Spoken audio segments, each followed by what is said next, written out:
এই মাত্র পাওয়া খবর বাংলা প্রথম পত্র থেকে ভূগোল প্রথম পত্র পর্যন্ত যে পরীক্ষাগুলো এই পর্যন্ত অনুষ্ঠিত হয়েছে তার ভিতরে যশোর বোর্ডের ফেলের সংখ্যা হচ্ছে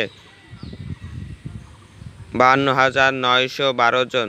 কেন এতজন ফেল এইচএসসি এক্সাম 2024? তো অনেকেরই প্রশ্ন, এই এতজন কিভাবে ফেল হলো শুধু এই কয়টা পরীক্ষার ভিতরেই? তো প্রথমত যারা বেশিরভাগই ভুল করেছে তাদের পরীক্ষাগুলো রেজাল্ট অনুষ্ঠিত হয়নি এবং ফেল দেখিয়েছে। তারা প্রথমত roll number, registration number, set code,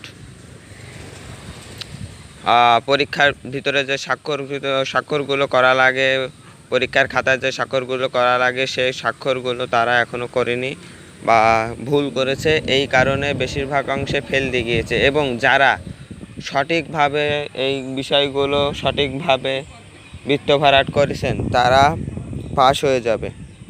কিন্তু যারা এই রোল নাম্বার, রেজিস্ট্রেশন নাম্বার এইগুলো যারা ভুল করেছে তাদের ভিতর থেকে এইটা, আর অনেকজনই খাতা তো দেখা হয়েছে, এর ভিতরে এমসিকিউ দেখা শুরু হয়ে গেছে, খাতা দেখা শুরু হয়ে গেছে, তাই এর ভিতরে এইগুলোই সমস্যা, মূল কারণ।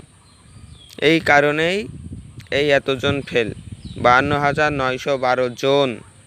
বুঝতে পারছেন? এই কয়টা পরীক্ষার ভিতরেই।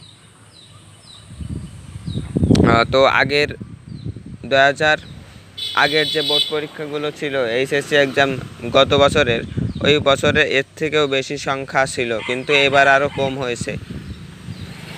তো আপনারা কোনো দুশ্চিন্তা করবেন না, যারা সঠিকভাবে বৃত্ত ভরাটগুলো করেছেন, স্বাক্ষর করেছেন, শিক্ষকের স্বাক্ষর করেছেন, তারা পাস।